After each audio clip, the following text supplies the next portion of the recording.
Warren Morris. It's a deep drive down the right field line. That ball is gone! LSU wins the College World Series on a home run by Morris. Hey, what's up, everybody? Welcome back to the 60 Feet 6 Inches LSU podcast. As always, thank you for joining me. So in this episode, I will preview the Ole Miss series. Make sure to stay tuned because I have a special guest, sort of an Ole Miss insider, if you will, that's going to join me to help break down Ole Miss, as he has seen those guys play several times in person throughout the fall, the spring, and this season as well. Also, as always, on the preview episodes, I will give you my 3 keys to the weekend, who makes the Get Right, Stay Right list this weekend in Oxford, and then finally, my series prediction along with the SEC rundown. As always, you can find the 60 Feet 6 Inches LSU podcast on all major audio platforms, Apple, Google, Spotify, etc. Don't forget to follow, subscribe, comment to all the videos on the YouTube channel, and then follow me on Twitter. It is at 60FT6IN Pod. Hit that notifications bell and interact with me throughout the games as I'm live tweeting all the time. If you missed the last episode, I reviewed the Kentucky series as the Tigers took 2 out of 3 from the top 10 ranked Wildcats. And as always, that is linked on the YouTube page, and then I usually have it pinned on my Twitter account as well in podcast form. So let's start talking about Ole Miss. So how do both of these teams stand? Where do they come in at before this series starts? At the time of this recording, LSU is still the number 1 ranked team in the country, and they are 29-6 on the season, 9-5 in SEC play. On the flip side, the defending national champs, the Ole Miss Rebels, are 20-16 on the season, and they are 3-12 in SEC play. So a really bad look for those guys and in Oxford this season. LSU currently has the number 3 RPI in the country, with Kentucky continuing to hold down the number 1 spot, South Carolina at number 2, and then Arkansas at number 5, with some other SEC teams rounding out the top 10. In terms of SEC schedules, if you haven't followed Ole Miss very closely, you have no clue how they're doing this year, you come to the right spot. But if you're wondering how in the hell did they get to be 3-12 this year, let me tell you. They got swept by Vanderbilt and Florida back-to-back weekends to open up SEC play.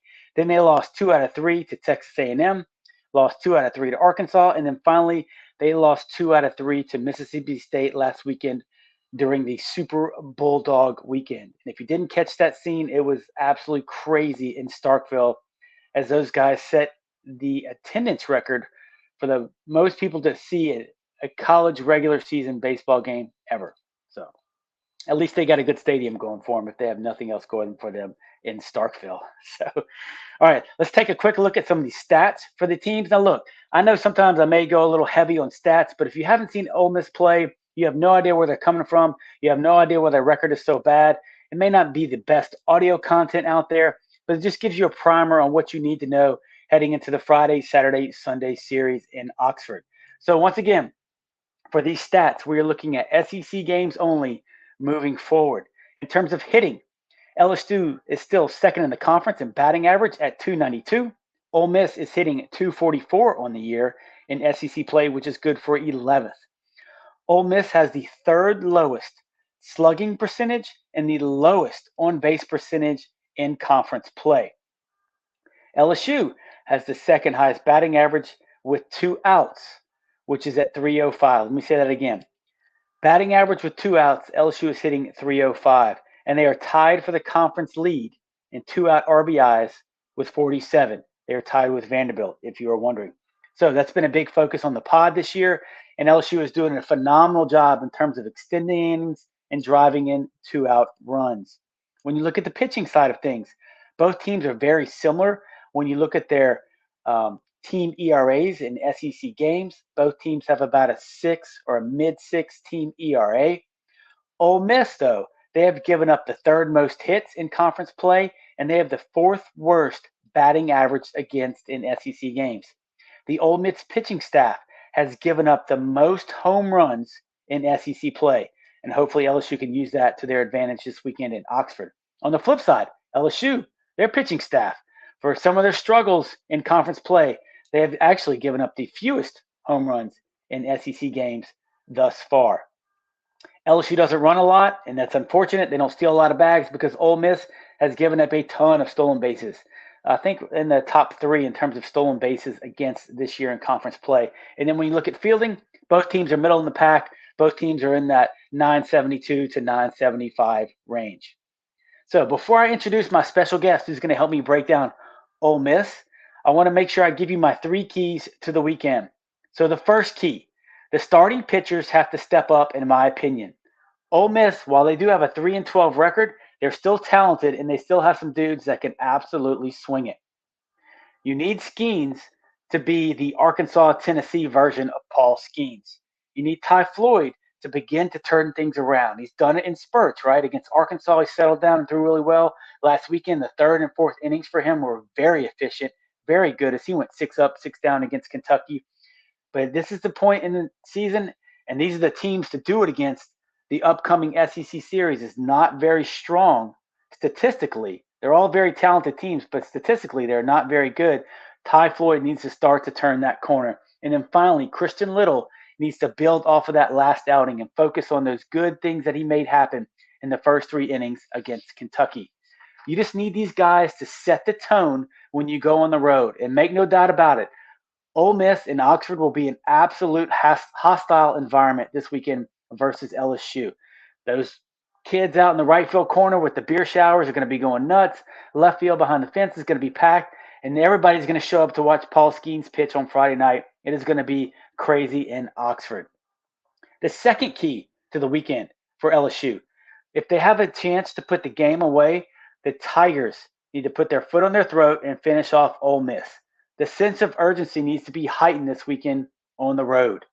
Now, look, just like LSU's schedule gets a lot easier from here on out, Ole Miss schedule gets significantly easier from here on out.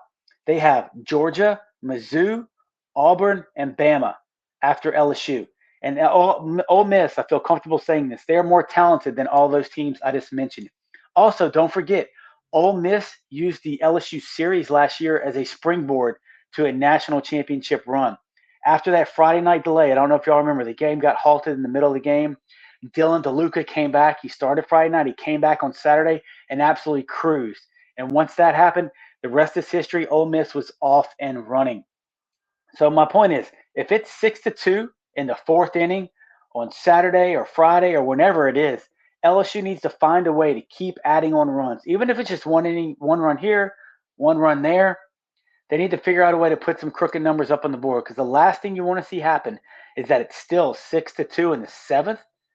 And then Kemp Alderman, who's Ole Miss best power hitter, he comes up, he hits a 3-run jack in the 7th. Now all of a sudden it's 6-5 and that place is going nuts. And Uncle Mo has switched dugouts.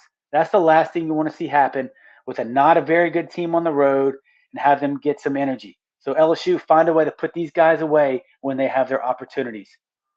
And then finally, building off that point, my third key for the weekend for LSU, let Ole Miss be Ole Miss. Let a sleeping dog lie. They are not very good, and their record reflects that. They are 3-12 for a reason.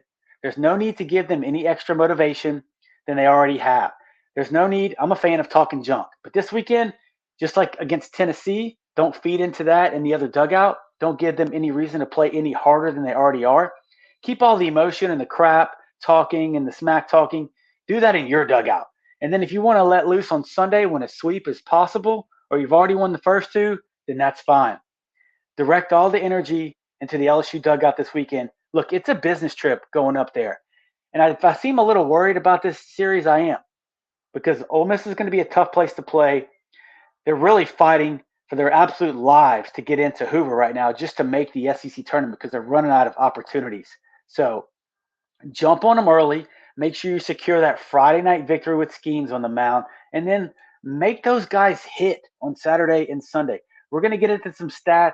You've heard some already, but my special guest is going to break those guys down. They're not great in terms of hitting, even though they have talented hitters. So my point is, they're on the decline. LSU is on the incline. Take care of business in Oxford. Punch that ticket, win that series, get yourself home, and continue on and let those guys worry about the rest of their season. All right, guys, I told you I had a special guest joining me on this episode of the 60 Feet 6 Inches podcast as we break down Ole Miss, and here it is. So if he looks familiar, he should be. He's joined me for the Tennessee preview. But it's my special guest, Jim Cross from the In Off the Bench podcast. Jim, welcome in. As always, thank you for your time, buddy. How you doing? Man, I'm doing great. Anytime I get to talk with you, Chris, it's a blast. I know. Look, we've been hanging out in person. We're on DMs. We're on text messages. So we're always chopping it up. I like somebody who knows their stuff, man. Talking with the casuals, as we call them, it's tough, man, because they don't know what they're talking about. When you're talking to a two-time champ who actually knows baseball, it's fun. No, it's and you. I tell you what, guys, I'm gonna let him explain it, but his podcast is unique, and I tell you what, this guy's got more inside scoop than probably anybody in the Southeast. So, Jim, tell them about y'all's podcast and where they can find all your stuff. Yeah, so it's called In Off the Bench podcast. You know, we've had 44 different teams. Obviously, mainline the SEC. LSU is obviously a big team that we do.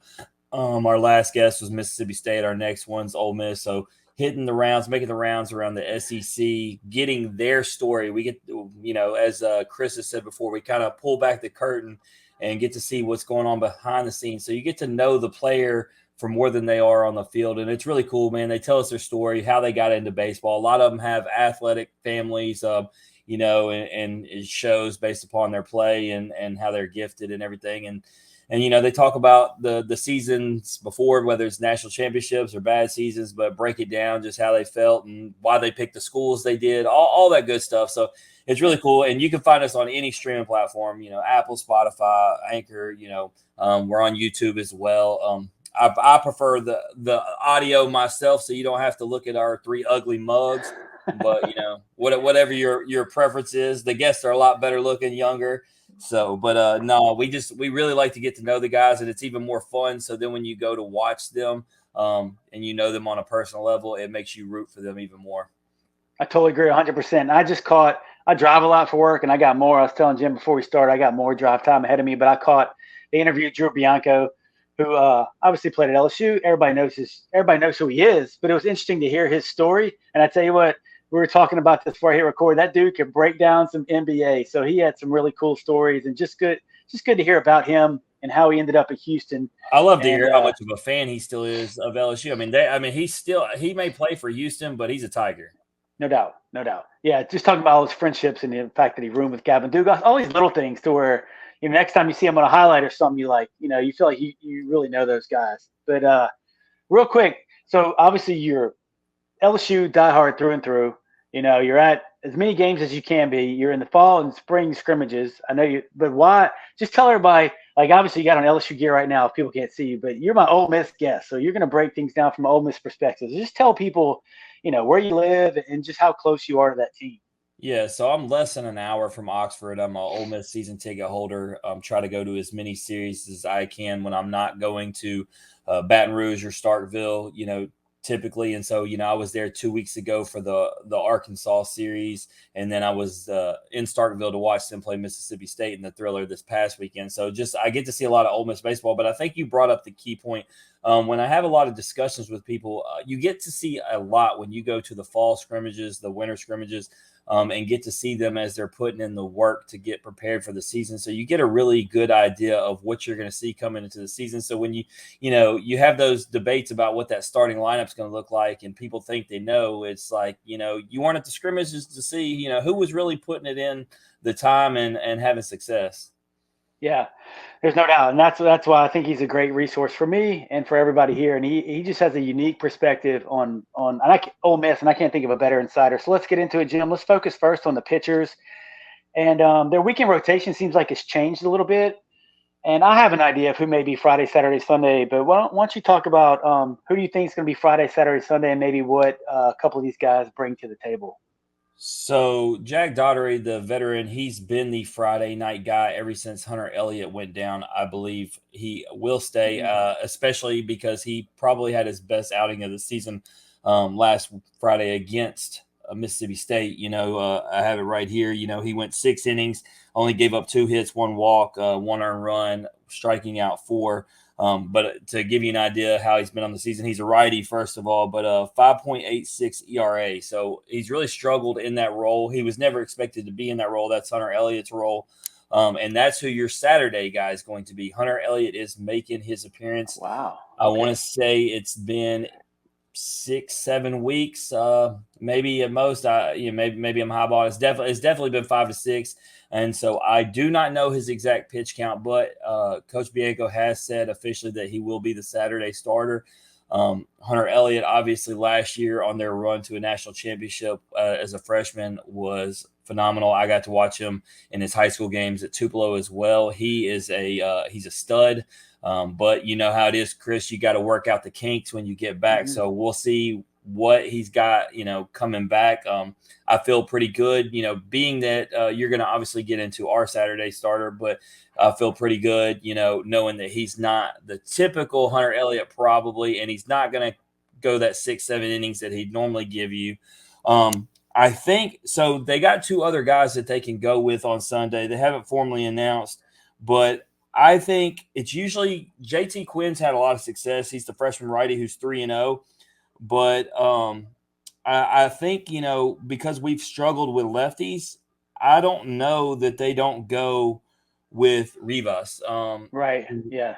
Because and he's had an up and down thing, but, statistically, you can't gloss over the fact the way LSU struggled against lefties. And so I think he may get to try. I honestly think and we'll get into obviously the bullpen, but I think Quinn might be your best option to be your first guy out the pen, whether it's if Daugherty gets in trouble or Elliott is on a super low pitch count. So I personally, if I'm Bianco, I'm rolling out Rivas as the lefty on Sunday. All right. So I agree with you. I think it'll be Daugherty. I think it'll be Daugherty on Friday, and that'll be interesting to see what they do with Hunter Elliott, almost like Javen Coleman as we're recording this kind of as LSU's playing right now. I don't know if he'll be on as tight of a pitch count as Javen Coleman to where he only went 1 inning. I don't know if Hunter Elliott's going to go 2 or 3. And that makes a lot of sense. Like you said, if they move JT Quinn, who's been starting on Sundays, put him in relief of Hunter Elliott, that way they can come back with the transfer left-handed pitcher Xavier Rivas, who's been their Saturday guy.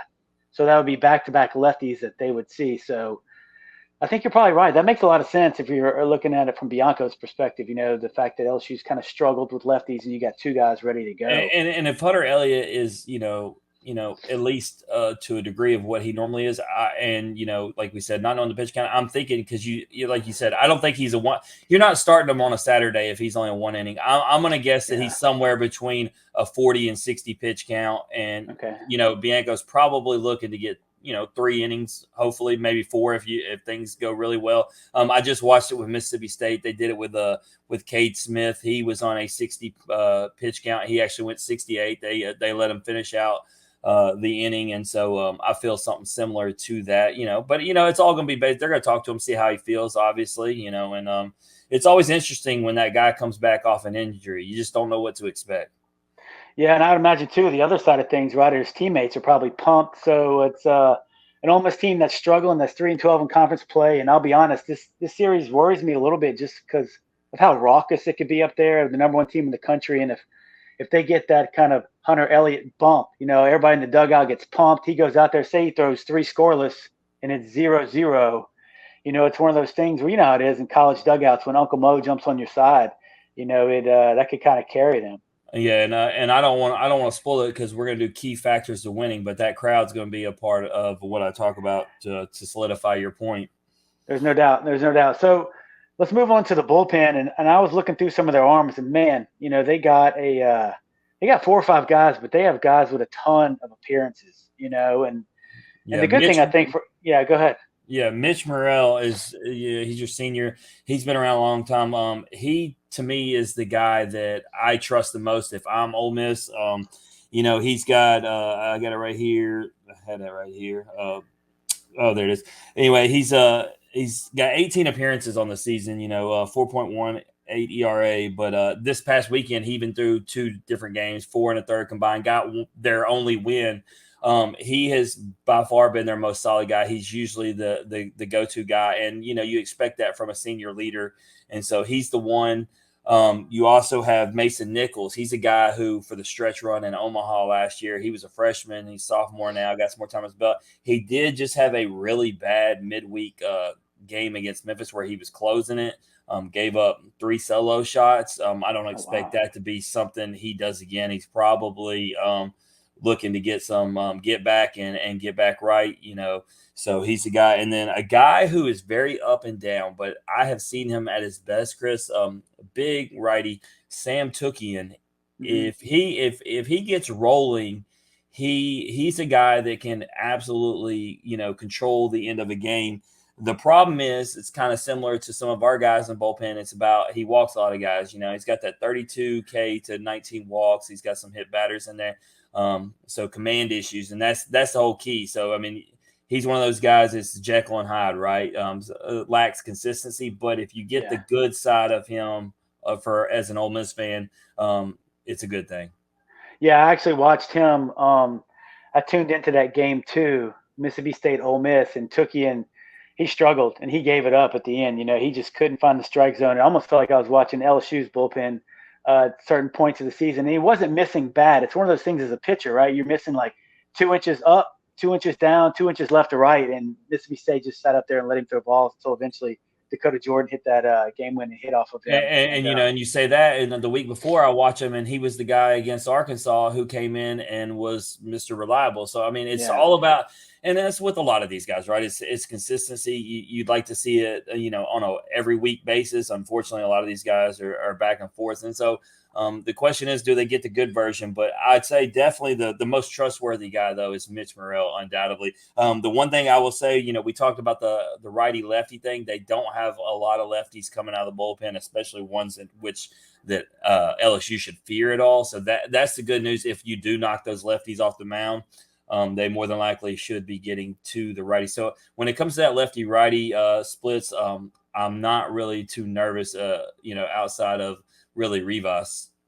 Yeah. And it was interesting when I did the preview podcast, I didn't know, he came from Division II, Indianapolis, I think, and he had really good stats. You just don't ever know, how those transfers are going to show up. But switching to the hitters, speaking of transfers, they have really good hitters. And before we started our segment, on the podcast, I talked about the keys to LSU's victory, and I went over some of the SEC stats, and just surprisingly, Ole Miss just can't hit in the SEC. When you look at their SEC splits only, their batting average is one of the worst in the conference. Look, I heard the best joke this weekend, Chris. What you got? Peyton Chatinier, who's been in the SEC maybe longer than Cade Beloso, they said his batting average in the SEC couldn't fail a breathalyzer test. And I looked it up after, and he was batting 387 coming into SEC play. He's batting 238 now. So to give you an idea, that's kind of it's a funny joke. It's kind of a realistic joke.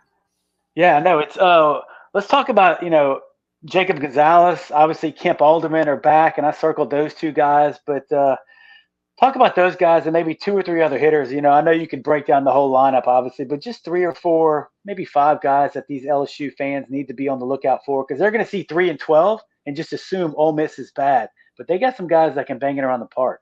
Yeah, no, Gonzalez is a projected top 10 pick for a reason. Offensively, defensively, he's a monster. He is the one that hit the bomb that won their lone game against Arkansas. He is the one that hit the bomb in their lone game that they beat Mississippi State. He's definitely Mr. Reliable. And so they actually switched up the lineup this last week. We'll see how it happens. He was batting in the 2-hole behind Groff. They have him at the leadoff currently this past week. We'll see how they go about that. Alderman, as you said, right now he's the scariest guy in the lineup. For Gonzalez, he's batting 348 with 37 RBIs. Alderman's batting 355. He's got 15 bombs and 51 RBIs. That dude can hit absolute scuds. And then just on those top 4, because outside of those front 4, there's nobody that I'm really worried about. Groff's batting 341 with 37 RBIs, and Harris is batting 366 with 28 RBIs. So those front 4.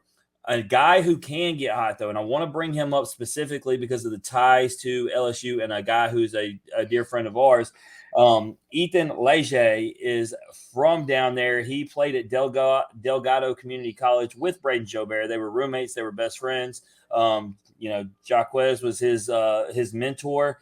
And so, he's a guy who, is really talented. He's struggled a little bit since he's got to Ole Miss. He hasn't really put it together the way he's wanted to, but I have seen his potential, and having Braden himself tell me about his potential. And you know how much we love Braden and his dad and their insight. He's a guy that I definitely, if he can turn it on, he's somebody that I would worry about, but it's mainly those front four. Yeah, no doubt. And also Eddie Furness's son, LSU grade, has his number retired. His son, Will, is a freshman who's going to DH. I would imagine he's been DHing for Ole Miss too. He's actually the guy that I wouldn't have DHing. We talk about these winter scrimmages and these fall scrimmages.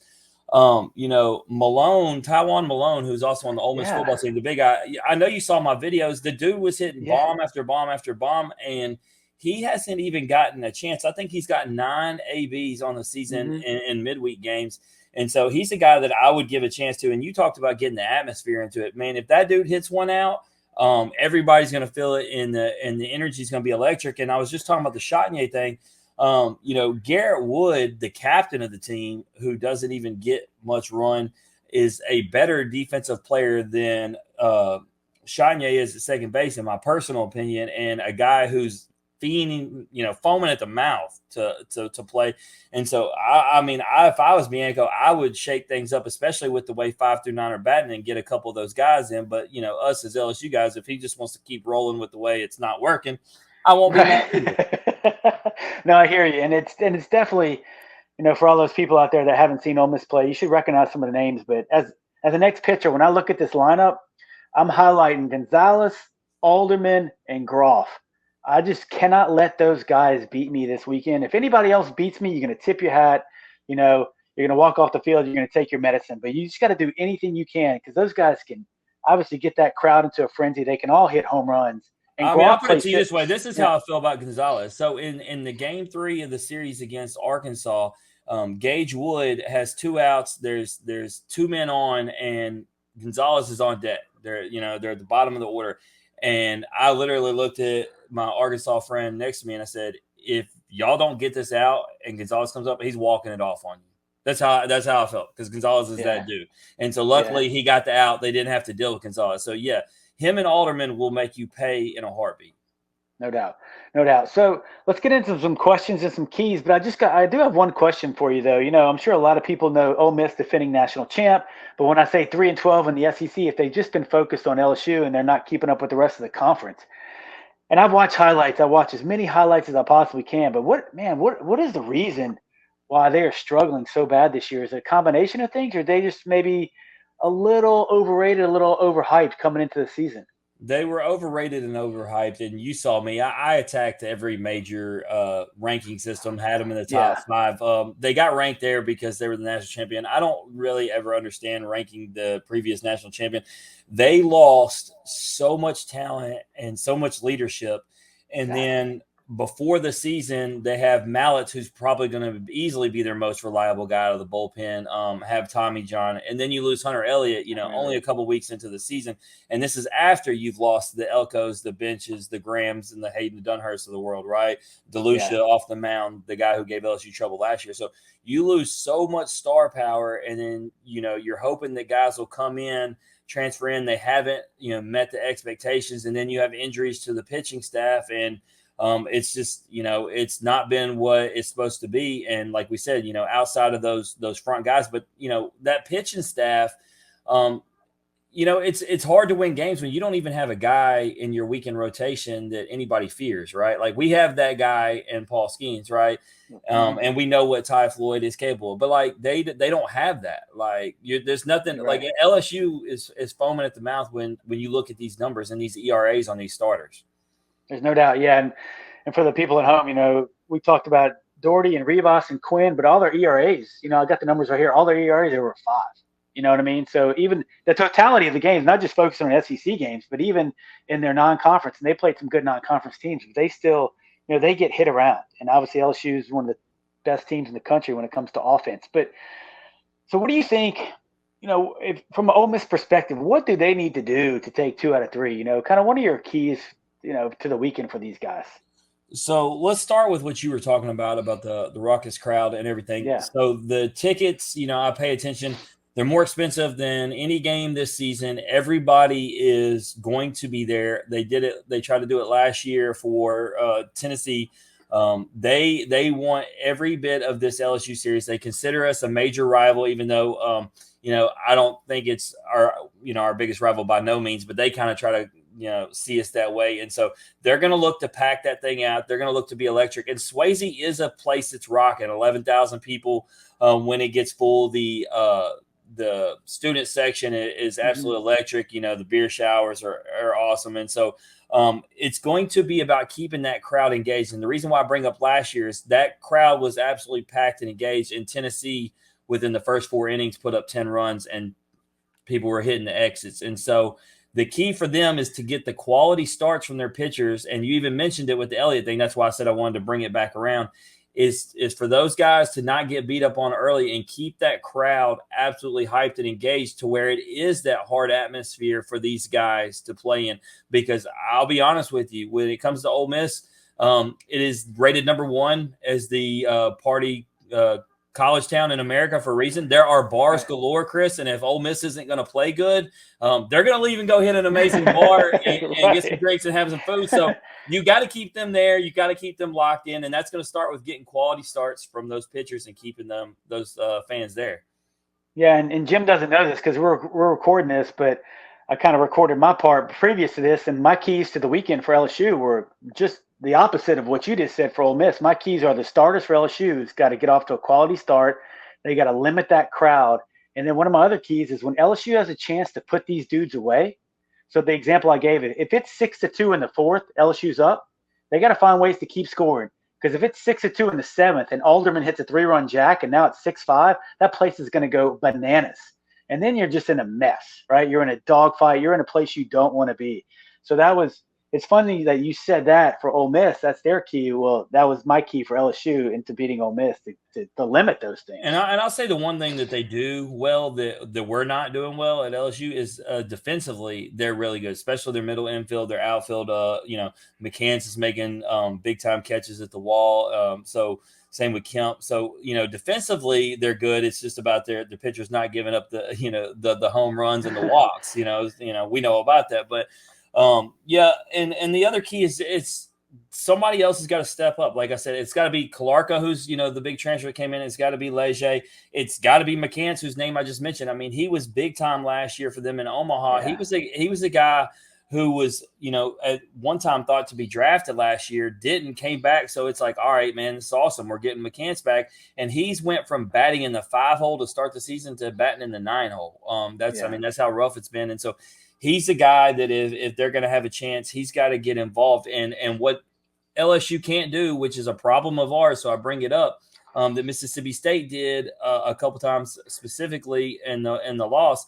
You can't walk. They walked. We talked about Chenier. They walked him twice. They walked McCants multiple times. Like you can't be walking the 8-9 guys and getting back around to that front 4 that we were talking about. No, I totally agree. It's a problem with LSU. It's a problem, really. You see a lot of bullpens this year just struggling with the free passes. And it's kind of something else I highlighted on the podcast previous to me and you talking. All right, we're wrapping up here with Jim Cross from the In Off the Bench podcast. He is our resident Ole Miss expert, but diehard LSU fan as he lives up in that way. But I can't let Jim get out of here without a series prediction from him. So what you got, Jim? What do you think is going to happen this weekend in Oxford? All right, so let me tell you, Chris, I traveled to Baton Rouge last year for the Ole Miss series. That was when they turned the corner. They obviously, outside of the Dylan Cruz home run that Friday night, there was not a good thing about that series. Ole Miss absolutely, took us to the woodshed. And then the last game that they played in Swayze, LSU blew a 9-1 lead with a Kemp Alderman walk-off. So I say that to say these veterans, and I've talked to them, we interview them. This is a series that they absolutely have circled. They're not just looking to come in here and win. They're looking to come in here and mash their face in because they remember that 9-1 game, and then they obviously remember how they came down there and spoiled the party in Baton Rouge. So I'm expecting a sweep, and I'm expecting it to get ugly. I'm gonna be honest with you. Okay, ugly on the LSU side. You got your LSU now. LSU, okay. Well. Everybody else is going to have to stay tuned for my prediction after this because that's what's coming up next here on the podcast. But a sweep, okay, a sweep. I like it. You look at it like, I just told you, about how Arkansas handled them. We, obviously we've had some struggles since Arkansas, but we beat Arkansas, and then Mississippi State, they're playing better baseball, but they're not that great of a team, and they handled Ole Miss. And so I look at our lineup and I just look at their pitching, and Chris, I just don't see it. Even with our struggles, I just don't see it. Even if we give up some runs, I just think we're going to put it on them. I'm expecting double-digit spots game after game. I'm not trying to be a biased LSU fan, and I know I'm supposed to be the Ole Miss guy in this one, but I'm just keeping it real. I've watched this team in 4 different series this year. I've been there for 4 different series. I'm just honestly, them in Alabama to me and Auburn are just 3 teams that can't compete with the rest of the West. I hear, man. And for those who aren't watching, look, he's got his purple and gold on. He's got his hat on. He's got his shirt on, but he's breaking it down for the Rebels. And Jim, man, I appreciate your time. Just a ton of great insight. Look, I can watch as many highlights as I want and break it down. But for somebody that lives up there, that's a season ticket holder that saw him in the fall and the spring, great job, my man. I appreciate you. Thank you for your time, buddy. Absolutely. Anytime.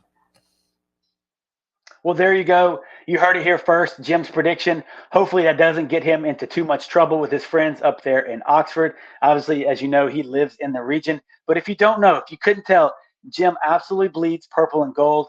He's an enormous LSU fan, but I really thank him for his time and for him giving his insight into Ole Miss. Obviously, if you don't follow him in the In Off the Bench podcast, I will tag Jim and their account in the Twitter feed, so you can make sure to subscribe to their podcast and check out all of their great content. So let's get into the Get Right, Stay Right list before I give you my series prediction as we start to wrap up here on the 60 feet 6 inches LSU podcast. Get right. You're going to notice a theme here. I mentioned it in my keys for the weekend. Get right is pitcher-centric. Christian Little, last outing, 3 1/3, no hits, 1 run, 1 earned, 3 walks, 1 K.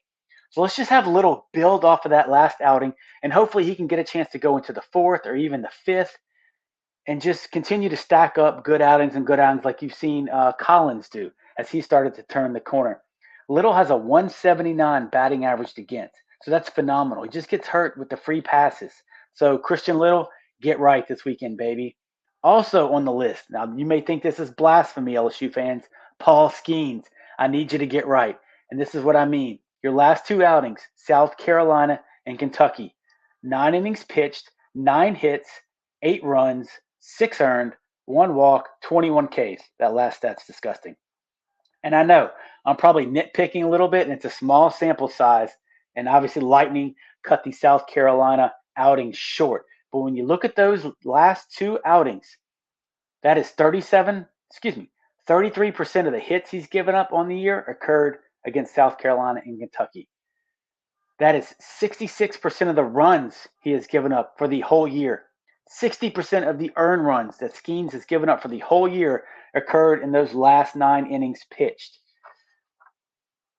So Skenes, my man, I just need you to go out there and dominate. Everybody's going to be there to watch you pitch. Let's get that fastball down in the zone again. We know you're going to have the velo, but Skenes, need you to get right. Look, we know you lead the country in strikeouts, and those numbers are disgusting, but I wouldn't mind seeing a few more changeups against lefties, get that 2-seamer back. The slider's been phenomenal, but I have a feeling Paul Skenes is going to get back to that Arkansas and Tennessee form, and he is going to get right.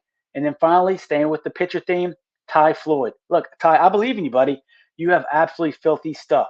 We saw great things from you in the 3rd and 4th inning versus Kentucky. And now this weekend in Oxford, another chance to continue to improve and move that bar further along. Check these out. These numbers were given to me by my guy, Stephen Miller. He's a frequent guest here on the pod. By my calculations, Floyd has a 6.04 ERA in SEC play. He has given up 20 free passes. So a combination of walks and hit by pitch, he is just letting teams do damage when they haven't really earned the right to do so, because Ty Floyd has a batting average against of 181. So, Steven, thank you for those stats, my man. I appreciate the hard work. But as you can see, Floyd's not getting hit around all over the park. He's giving up free passes. So a hit by pitch. So it's 1st and 2nd. Now a single scores a run, and all of a sudden these things start to snowball against him. If he can eliminate the free passes and make Ole Miss sit up there and hit him, his stuff is plenty good enough to get into the 6th inning against the Rebels. And if you remember hearing me and Doug Thompson talk about Floyd on the Kentucky Review podcast, his stuff is great. And he's actually getting away with things because his stuff is so good. So I would love to see Ty Floyd get right this weekend on the road versus the Ole Miss Rebels. Stay right. Bryce Collins, another pitcher.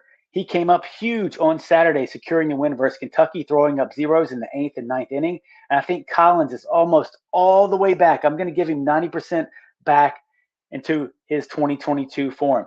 I have a feeling, once again, Bryce Collins is going to play a big factor again this weekend as LSU is dealing with, as we all know, a very thin bullpen at this point in time. Credit to my man, Jason Armstrong on Twitter. He's always putting out the good content. Jason, thank you for this stat.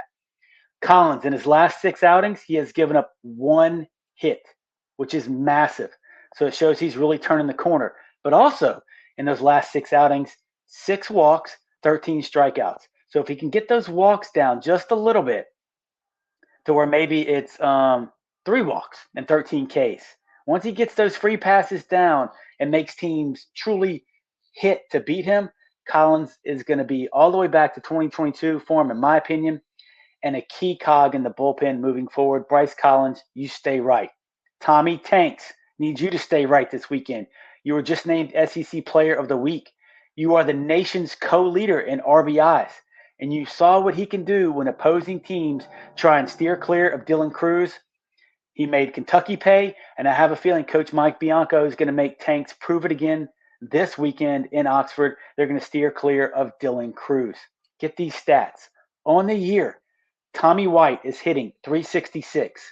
He leads LSU in doubles with 14. He leads LSU in home runs with 12. He leads LSU in RBIs with 62. The dude has been absolutely phenomenal. He has 9 walks and only 14 strikeouts on the year. Last week, he hit .389 in the 4 games that LSU played with 1 home run and 11 RBIs. He hit .385 in the Kentucky series. He provided the game-winning RBI in each of LSU's victories last week. Tommy Tanks. I can't wait to put out some more Twitter graphics, hit some more bombs this weekend. Tanks, stay right. And then finally, Joe Bear. Braden Joe Bear, baby. Defensively, I know people are still going to have some questions about him, but make no doubt about it. This past weekend against Kentucky, Joe Bear was massive with the grand slam and some big hits. I thought he had a huge weekend, and I can't wait to see that continue. On the year, Joe Bear is hitting .305 with 6 home runs, 22 RBIs, 11 walks, and 23 Ks. And by my calculations, and look, people called me out. I got the Skenes strikeout thing wrong last week. Look, typos happen. I hit a wrong button on the calculator. It happens. But I believe Joe Bear in SEC play is hitting .344. So I need my guy, Braden Joe Bear. He's going to have to deal with a lot this weekend in Oxford playing right field. And it's just all those students right there with their coolers, and they're going to pack out right field. Joe Bear, focus on that game, brother. Rake a little bit more this weekend, make some plays in the outfield. And Joe Bear, you stay right. All right, we've come to the end here at the 60 feet, 6 inches LSU pod. What is my series prediction? So I'm going to pick the Tigers to take 2 out of 3 on the road this weekend in Oxford. I've picked a sweep 2 times this year, and I've gotten burned both times. Now, look, it's really hard to sweep in the SEC, especially on the road. And while Ole Miss is struggling, that place is going to be packed. As I've mentioned several times, everybody wants to take it to the number 1 team in the country, your LSU Tigers. But I feel confident as LSU continues to take care of business in the SEC. And yes, I do think this weekend will follow similar patterns that we have seen with Kentucky and South Carolina and Tennessee, to where there are going to be some close games, and the Tigers are probably going to have to show some grit and determination to come back and win 1 or 2 of those games in Oxford. I think Saturday and Sunday have the potential to be very tight until the end, and they could also erupt into some type of a slugfest, because we know LSU can hit, and Ole Miss's hitting stats aren't great in the SEC, but they got those 4 or 5 dudes like Jim and I talked about that can really rake, and we don't want to have those guys get going this weekend. Obviously, some of the starters in the bullpen area continue to struggle for both staffs when you look at their team ERAs, both in the 6s in SEC conference play. But I think LSU just finds a way to get it done as they have all year. So Tigers, take 2 out of 3 on the road, baby. Let's come home, take care of business, and get ready to ramp it up and just get on a massive winning streak as we head into a home SEC series following the Ole Miss series victory. So that's going to do it for this week's review of the LSU game as they get ready to take that trip to Oxford to take on the Ole Miss Rebels. I want to thank Jim from the In Off the Bench podcast for his time and helping me break down everything that's going on in Ole Miss land and what's going wrong with that team this year and what he looks forward to this weekend as LSU travels up there to take on those guys. So if you don't follow him on Twitter, if you don't subscribe to the podcast, please do so. Those guys put out great content, especially if we want to get a peek behind the scenes at some of these baseball players or other athletes like softball players or gymnasts. And it's not just SEC players. Those guys interview some of the best college baseball players in the nation. So it's really cool to have these guys let their guard down, relax, and give you some inside information as Jim and those guys dive deep into their background and what's going on at their current school and how their season is currently going. So just remember, like, subscribe to the YouTube channel, follow me on Twitter. And until next time, y'all stay safe. And as always, go Tigers.